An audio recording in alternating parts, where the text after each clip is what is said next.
Oke, seorang perempuan 25 tahun dibawa ke IGD karena mencoba bunuh diri dengan cara menyayat pergelangan tangannya.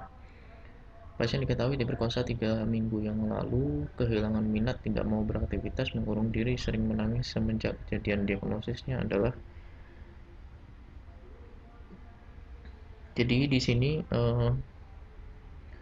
pasien kehilangan minat. Nah, itu dia udah salah satu gejala utama, tidak mau beraktivitas, mengurung diri, sering menangis. Di sini ada percobaan bunuh diri. Nah, percobaan bunuh diri ini sering diartikan bahwa pasien mengalami depresi yang berat.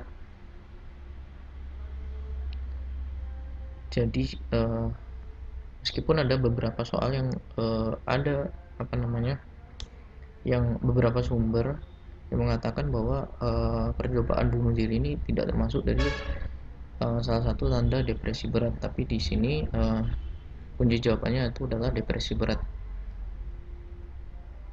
Nah, ini dia. Yang gejala utama dari depresi yang pertama itu ada efek depresi, kehilangan minat, mudah lelah, dan penurunan aktivitas. Dengan gejala tambahan itu gangguan pemusatan perhatian, penurunan percaya diri, merasa bersalah, tidak berguna, bunuh diri, gejala tambahan, dan juga gangguan tidur. Nah, gejala depresi ringan itu ditemukan dua gejala utama, ditambah dua gejala lain dengan keterbatasan aktivitas yang sedikit terganggu. Kalau depresi sedang, dua gejala utama tambah tiga gejala lain. Kalau depresi berat, itu tiga gejala utama ditambah empat gejala lain. Kalau dengan psikotik disertai waham atau halusinasi. Nah, durasinya itu minimal 2 minggu. Nah, seperti itu. Nah, perempuan 29 tahun datang ke poli, keluhan sulit tidur. Sulit memulai tidur, baru dapat tidur setiap pukul 3 pagi sehingga badan terasa lelah dan lemah. Kebiasaan minum kopi 2 cangkir tiap pagi dan sore. Pemeriksaan psikiatri tidak dapatkan kelainan. Pemeriksaan fisik dalam batas normal. Apakah terapi yang sesuai? Nah, kalau kita hanya membaca soal keluhan, kalau kita hanya melihat keluhan pasien sulit memulai tidur dan dapat memulai tidur setiap pagi, setiap jam 3 pagi, itu adalah tanda dari insomnia. Spesifiknya yaitu adalah early insomnia. Tapi karena di sini pasien memiliki kebiasaan minum kopi baik di pagi hari dan sore hari, itu dia tidak termasuk dalam keadaan insomnia, tapi dia mengarah ke insomnia karena ada minum kopinya, ada efek dari kafeinnya. Jadi jawabannya adalah terapi perilaku kognitif atau CBT, Cognitive Behavioral Therapy. Nah, ini kalau kita membahas dari insomnianya, insomnia termasuk dari disomnia, yaitu ada gangguan jumlah, kualitas, atau tidur. Nah, insomnia itu dibagi menjadi tiga ya: early insomnia, middle insomnia, dan late. Early itu sulit memulai. Kalau middle itu sulit mempertahankan, sering terbangun, tapi mudah tertidur lagi. Jadi terbangun, ketiduran, bangun lagi, tidur, itu middle. Kalau late, dia setelah dia terbangun dari tidur, nggak bisa tidur lagi. Jadi dia terbangun lebih pagi dari yang diperlukan terus menerus. Jadi kalau bedanya middle dan late itu, middle mudah untuk tidur kembali tapi sering terbangun. Kalau late itu sekali terbangun nggak bisa tidur lagi. Ada hipersomnia, kebalikan dari insomnia, tidur terus menerus sehingga menyebabkan gangguan pada aktivitas. Nah, kalau narkolepsi itu tiba-tiba tertidur pasiennya, tidak bisa dicegah, tidak didahului rasa kantuk. Nah, kalau OSA ini termasuk insomnia karena memperburuk kualitas tidur. Nah, terapi utamanya kalau insomnia itu CBT. Setelah itu kalau nggak bisa, baru farmakologi, sedatif. DOC-nya itu adalah sulfidem, alprazolam, penggunaannya harus hati-hati karena dia bisa menyebabkan ketagihan.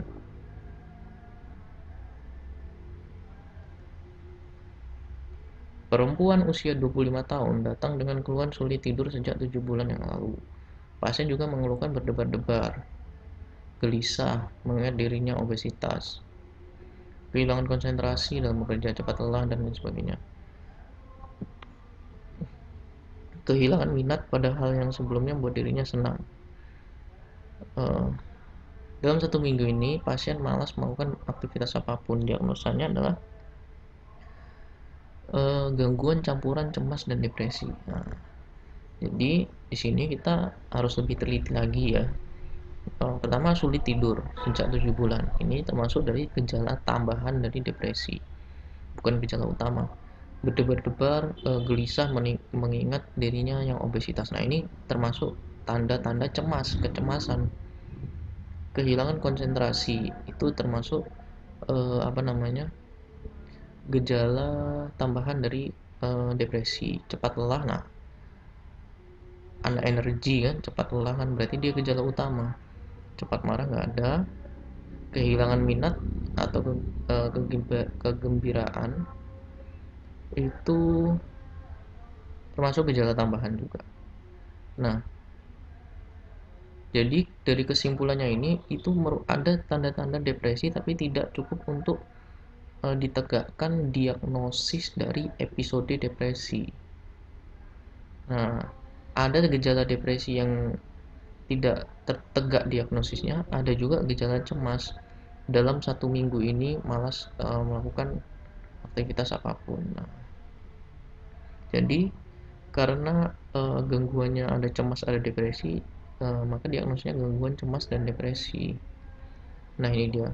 Kalau cemas menyeluruh sudah sifatnya mengambang ya, udah dijelaskan tadi ya. Floating anxiety, depresi.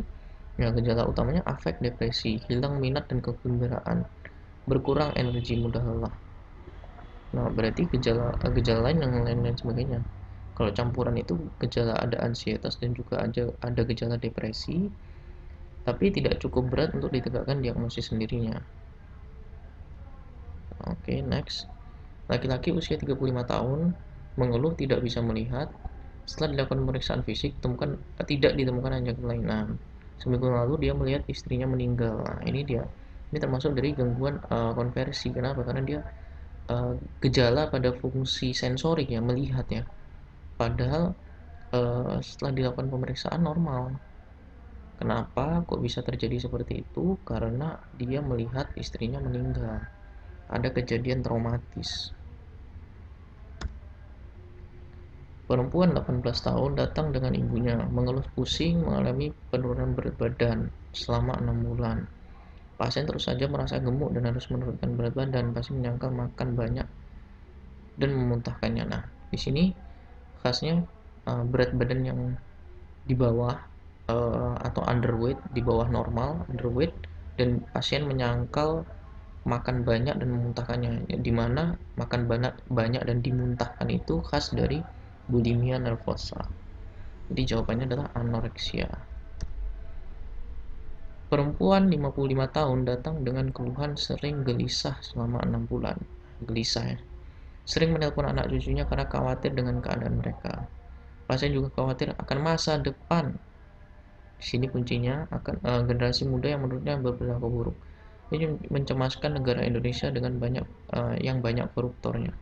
Nah, jadi inilah contoh dari floating anxiety atau cemas pada suatu hal yang belum terjadi, yang nggak jelas, atau yang belum tentu terjadi ya, seperti itu.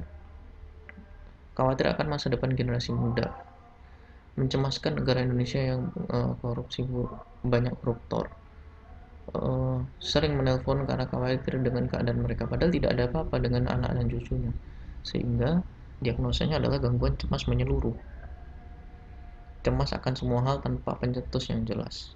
Jadi terapinya cemas adalah SSRI, sertralin atau fluoxetine, tapi lebih dulu sertralin. Nah, ini dia tabelnya mungkin agak kurang jelas ya. Rekomendasi psikoterapi dengan gangguan ansietas menyeluruh. Lini pertamanya itu adalah sertralin yang sering digunakan. Alprazolam juga bisa, lorazepam, diazepam, dan sebagainya, tapi dia tetap masuk ke lini pertama. Yang paling banyak sertralin, fluoxetine kalau kita jawab soal jiwa. Urusan cemas, sertralin, fluoxetine. Oke, next. Perempuan 34 tahun selalu merasa dirinya cantik dan senang membanggakan dirinya. Di akun media sosialnya kerap memamerkan harta kekayaannya. Ia senang jika ada orang yang memuji dan mengagumi dirinya. Namun, ia marah jika dikritik. Gangguan kepribadian di sini adalah jawabannya adalah narsisistik. Nah, jadi ini adalah keadaan yang lazim kita temui di zaman sekarang. Sering sering banget banyak uh, apa namanya terjadi pada orang, terutama di zaman yang sekarang ini. Nah, jadi gangguan kepribadian itu dibagi menjadi 3 kelompok besar. ABC. A itu adalah aneh, B-nya itu berisik, C-nya itu cemas. Nah, kenapa kok dibagi seperti itu? Karena dia punya karakteristik sendiri-sendiri. Yang A contohnya, paranoid. Dia curiga orang lain akan menyakitinya, tidak percaya sama orang lain. Aneh kan? Aneh. Skizoid, tidak bersosialisasi, emosi terbatas. Nah, jadi dan terakhir skizotipal. Misalnya percaya dirinya memiliki kekuatan supernatural. Percaya dia itu Superman misalnya, atau dia dukun. Nah, aneh. Jadi itu adalah gangguan kepribadian. Nah, kalau yang B itu berisik ya kan, antisosial. Kepribadian antisosial, memberontak, melanggar peraturan, melanggar hak orang lain. Kalau borderline, emosi tidak stabil, pacaran yang patologis, dan needy, cepat akrab, sering mengancam bunuh diri jika dan suka melukai diri. Nah, ini mungkin sering kita baca di Twitter atau Instagram bahwa ada namanya pernah orang curhat pernah terjebak pada situasi pacaran yang patologis. Dia kalau pacaran yang marah dipukulin, kalau ya seperti itu, sangat-sangat dikekang, nggak boleh ini, nggak boleh itu adalah termasuk kepribadian yang borderline atau ambang, gangguan kepribadiannya. Jadi ini adalah sesuatu yang salah. Jadi kalau misalnya Anda sebagai dokter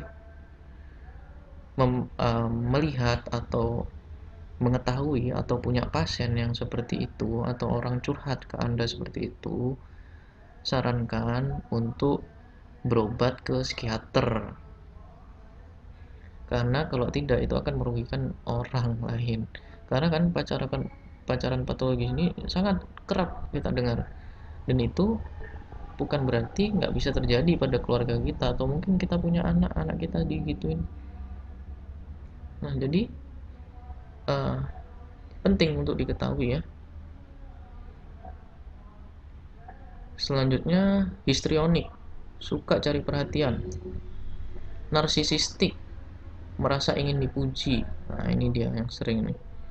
Jadi bedakan narsisistik dengan histrionik adalah narsis ya, kita sering bilang tuh narsis itu menganggap dirinya yang paling semuanya, paling cantik, paling ganteng, paling pintar, paling sempurna, senang dipuji. Nah, ini sering juga sangat sering kita jumpai. Dan kalau histrionik, dia mencari perhatian, suka cari perhatian. Jadi buat onar karena dia cari perhatian. Kalau antisosial, dia berontak, buat onar, melanggar peraturan, disuruh ini nggak mau, melanggar hak orang lain, termasuk kegangguan kepribadian. Nah, yang C itu kan cemas kan. Salah satunya avoidant, merasa rendah diri, menghindari sosialisasi. Anak-anak yang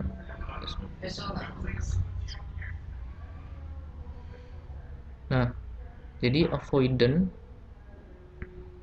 merasa rendah diri, menghindari sosialisasi, itu termasuk gangguan kepribadian.